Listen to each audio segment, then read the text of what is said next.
When we talk about the green room, is really just the time in which David and I discuss what we are going to yap about today. Today, Monday, Wednesday, and Friday, noon Eastern, David and I go dueling on the podcast network called the Rant Network. It's kind of really interesting. You ever notice where someone just argues for the sake of arguing, even if they have no position to argue? It's like, the same thing is like doing the same thing over and over again, expecting a different result. Rules for me, not for for 5 years, I've been making David cringe over my cliches until eventually he submits and goes, "You're just right." And this is one of those cliches.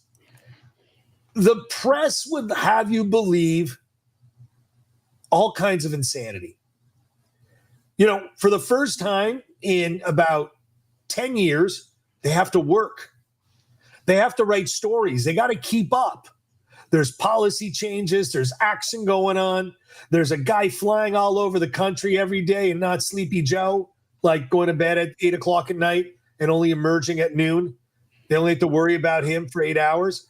This guy, President Donald J. Trump, is literally running around the world every single day. Where is he going to be? It's like, where in the world is Carmen Sandiego? But it's not about President Trump today. Or is it? Is it about the policies?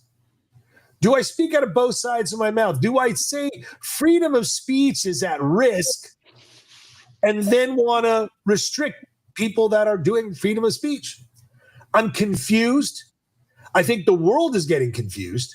And I don't think there's a path with the media today going forward, which is why in the press office in the White House, there are now chairs devoted to alternative media, because the old way, the old oligarch in the United States, known as CBS, NBC, and MSNBC, are no longer the ruling party, which is destroying them. You have reporters at CBS and MSNBC saying, "I'm taking a week off. I'm exhausted. It's only 40 days of this president, and I need a 5-day break." I don't know.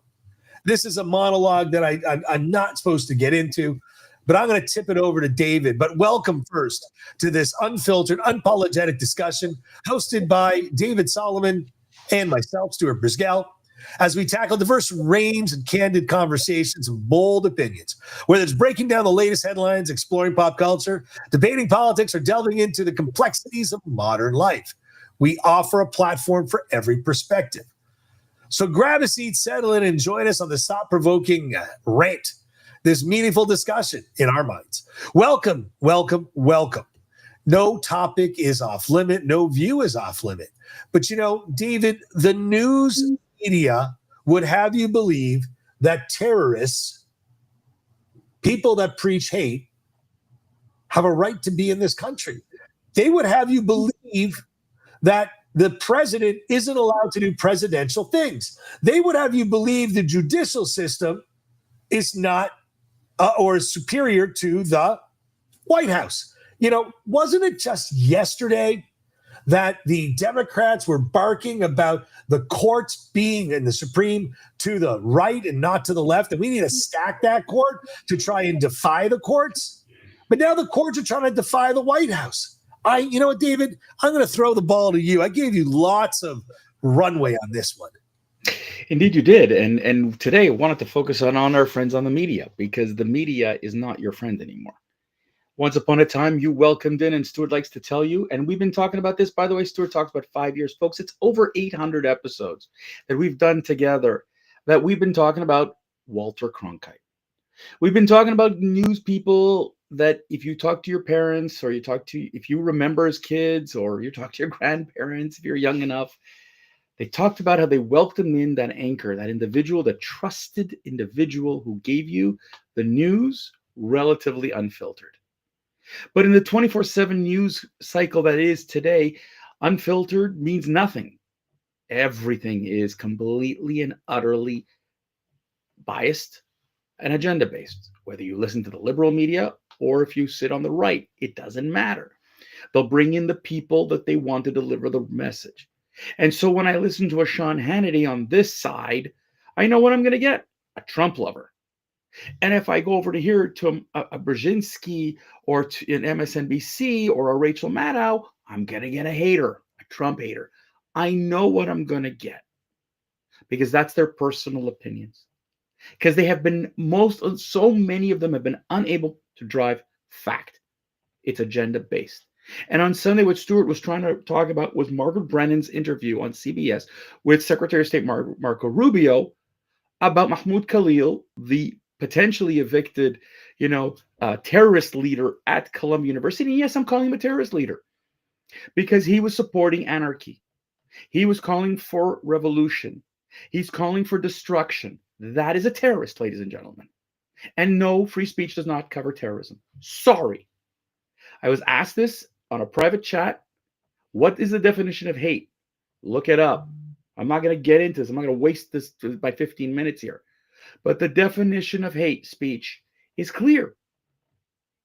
But more than that, Mahmoud Khalil is calling for anarchy, revolution. And yes, you could say it's speech, but there was physical damage done to Columbia University. There was violence. There has been assault. There are threats, and that's against the law. And the media is forcing the Republicans to prove it. The same media that told Israel, we don't believe you because women weren't raped, prove it. The same media who's let Joe Biden say whatever he wants without questioning. No, there was no Hunter Biden laptop. No, there is a Russian collusion. No, there is no fact to what we talk about because we need to get Donald Trump unelected. We need all three levels of government governed by the Democrats and the judicial system governed by Democrats. And whatever the Republicans say, we counter to the nth degree. And whatever the left says is okay. Nobody questions AOC. Nobody questions, anybody on the squad. Bernie Sanders is okay. Chuck Schumer is okay. But if somebody on the right says something, we question them, prove it. Why? Ladies and gentlemen, this is your liberal media today. And when Carolyn Leavitt, the new press secretary, stands up and says, no, AP, you're not welcome, they freak out. It's a breach of the freedom of the press. Freedom of the press has turned in not freedom anymore. If it is freedom, then any press person can be there. And to tell me that a podcast person is not a press individual, let's go back in time when a television person would have been the same thing. Could you imagine radio and newspapers saying, oh no, you can't bring a TV person in there because that's not traditional media? I mean, years ago they said TV was going to be a fad and disappear, just like the internet was going to be a fad and disappear. People change. We've evolved with technology. The way we consume news has changed. But no. The media wants to control the message. And the liberal media has screwed with your head. When you're standing on a pulpit claiming that Mahmoud Khalil should stay in the United States or applaud a judge that has reversed Trump's decision to send Venezuelan gang members back to Venezuela and fly them back, and you applaud that on a question of they have a right to be in the United States, I'm asking myself, whose side are you on, Stuart? Whose side is the media on? David, it's very simple. You can call the only democratic society in the Middle East where Muslims, Christians, and Jews, and Buddhists, and every religion from like 130 countries can do what they want and live peace and free in Israel. Mm-hmm. If you challenge in the United States that, you're considered a racist and a Zionist. Moreover, it's unfactual, unbasis. But if you interview Arab and Muslims in Israel, that's pretty much the census you're going to get. But what I find amazing with the modern media, the left modern media, if you challenge anything about the Muslim religion, you are a hater. You're a racist. And if you try and say anything about their religion as being hateful, not very welcoming of gay and lesbians, or if you call them a racist or white supremacist, you're the white supremacist, you're the hater, you're the bad person, you're the evil one. Okay. It's like their religion is off limits to debate. You know what? And I finally understand this. Actually, hold on. No, not 100%, because there are Muslims. Look up people like Elika Laban. Look up, now the names all escape me. They actually welcome the debate. The media doesn't want to talk to them because it counters their agenda. Their narrative, right? Correct. And the narrative is it's off limits. It's safer to have it off limits than debate it because they know they have no ground to debate. And yet they have to call everything hate. You know, they did it to Donald Trump, not once, but twice. They actually started to do it with Bush. And you know, again, they even did it out to Mitt Romney when he was running. He's a hater. He's a supremacist. He's a white guy. And, you know, this DEI stuff that's now being removed from the education system. Thank God. You know what? A meritocracy is what the world is. Otherwise, you're communism. And the press only can fight the agenda items that they can control. And the more these podcasts like ours, David, and many others that are far more robust and have far more viewers, it's going to be a circle, a spin. It's going to continue to turn into a bigger tornado. And what I find that they don't want to understand is that they may wipe themselves out of existence. There are parties in disarray that they're representing. The money that they've been getting as free rides from the American government is now being constricted. Now they've got to go and find work in media and advertisers on their own. And you know what, David? That's how they're going to come around. That's how they're going to have to be reborn. They say in the Christian religion, you know, born again. The media is going to have to be birthed again in a new way. Otherwise, it will cease to exist, like all things like that. David? You know what, Stuart? I'm going to tell you something. I'm going to give you some names of people that the media refuses to talk to, okay, because it'll counter their agenda. So you've got Elika Laban. Elika Laban is an Iranian lawyer out of the UK. Yep, I know she is. Here in Montreal, phenomenal person, has been crying and screaming about how dumb the West is and how blind they are. Rowan Osman, if I'm not mistaken, she's Syrian. I'm not sure. I think she's Syrian. She's been calling. She said she went to Israel. She understands what's going on. She has been screaming and yelling about how wrong the West is. Basim Id, a Palestinian activist who's been standing up and saying, what you see is not what's happening. Get real. Yusuf Haddad, an Israeli Arab who's been doing the same thing, going on a tour, talking to people. You've got numerous really gutsy, courageous Muslims who are begging the media, listen to me, and won't. And then there's tonight, Stuart, where it's a fascinating thing where you have an Australian former Australian broadcaster who was fired